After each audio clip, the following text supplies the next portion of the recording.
Karibu tena katika kipindi chetu cha afya, mahali ambapo tunazungumzia mambo muhimu kabisa yanayogusa maisha yetu ya kila siku.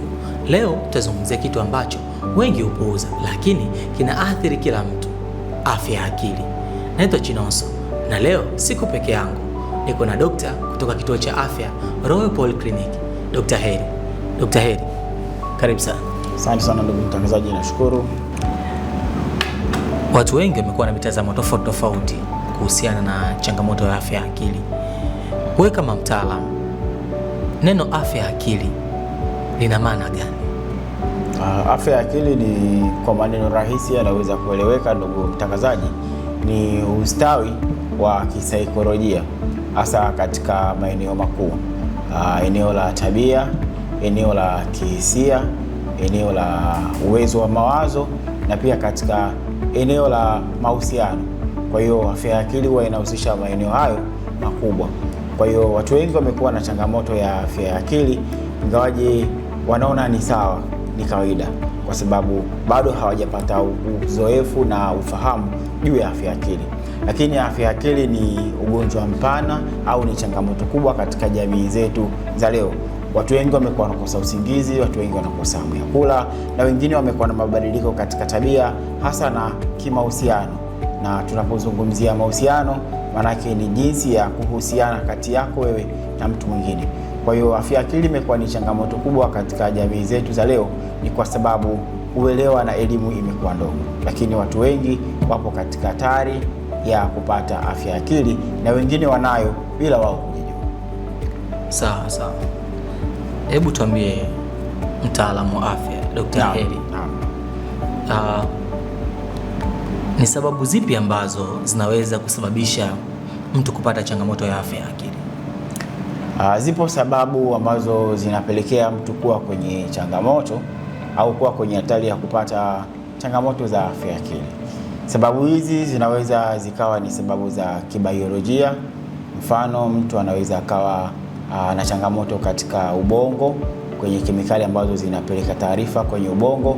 Kuna vitu vinaitwa dopamine na vinginevyo. Lakini changamoto nyingine, inawezekana mtu akawa amepata ajali, majeraha ambayo yakaleta pia athari katika ubongo. Lakini pia magonjwa ya muda mrefu, mfano mtu anaweza akawa na ugonjwa wa HIV, au mtu anaweza akawa wakati mwingine hata malaria pia inaweza kusababisha mtu akapata afya ya akili pale ambapo ikiwa kali na ikaathiri sehemu ya ubongo. Lakini pia sababu nyingine ya magonjwa ya afya ya akili, wakati mwingine yanarithika. Kwa mfano hasa ugonjwa wa sonona au na depression, pia usongo wa mawazo, mtu anaweza akarithi kutoka kwa wazazi. Kwa hiyo ziko sababu nyingi ambazo zinasababisha ugonjwa wa afya ya akili.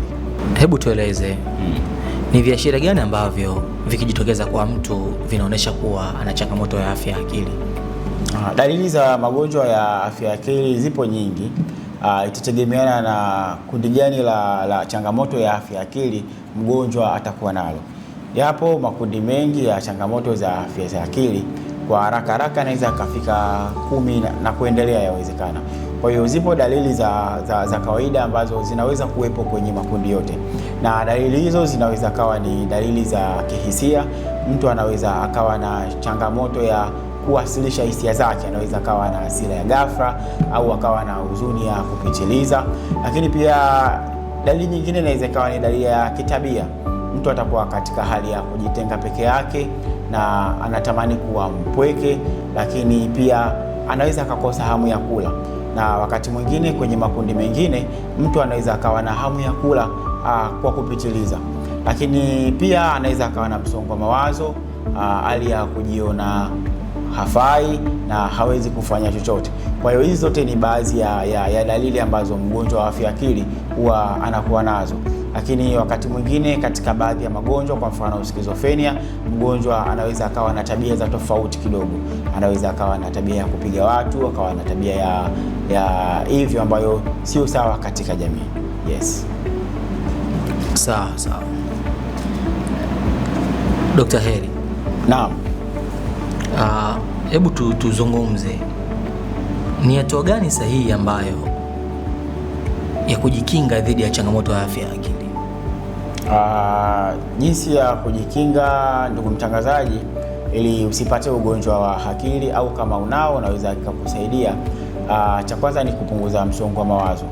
Sababu kubwa ya magonjwa mengi ya afya akili ni kwa sababu ya stress, kwa sababu ya msongo wa mawazo. Matukio ya maisha ambayo mtu amekuwa anapitia, kwa mfano unyanyasaji, matukio ya vitendo vya kikatili, kwa mfano kubakwa, lakini wakati mwingine pia baadhi ya matukio, kwa mfano ajali na mengine kama hayo, yanapozidi kukaa katika akili na mawazo kwa muda mrefu, ni chanzo kizuri cha kukupelekea kupata magonjwa ya afya ya akili. Simaanishi kwamba mtu asiwe na tabia ya kuwaza, lakini pale unapokuwa na mawazo ya muda mrefu ambayo yanakuwa yanaathiri utendaji kazi wako wa kazi wa kila siku, hapo inakupelekea kuwa katika hatari kubwa ya kupata ugonjwa wa afya ya akili. Lakini pia kuwa na tabia ya kula chakula cha kutosha pamoja na kufanya mazoezi. Hii itasaidia kuweka katika mwili katika hali ya usawa na kupunguza changamoto ya kupata afya ya akili. Lakini jitahidi pia kupata usingizi wa kutosha, yani inamaanisha muda wa kupumzika. Hii itakusaidia pia kukuweka katika hali ya usawa na kupunguza stress na kufanya mwili uweze kufanya kazi yake kila siku katika hali ya kawaida.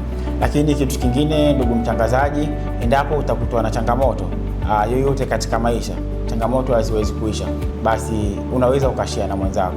Unaposhare na mwenzako kile ambacho kinakusumbua, inaweza ikakusaidia kupata solution kwa jambo husika, na hivyo kukuepusha kwa katika msongo ambao ni chanzo kizuri sana cha magonjwa ya afya ya akili. Yes. Sawa daktari.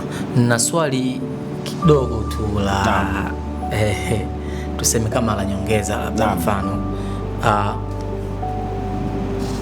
kuna tofauti gani kati ya changamoto ya afya ya akili na uchizi? Na uchizi. Sijajua uchizi unaozungumzia katika mantiki gani bwana Mustafa, kwa sababu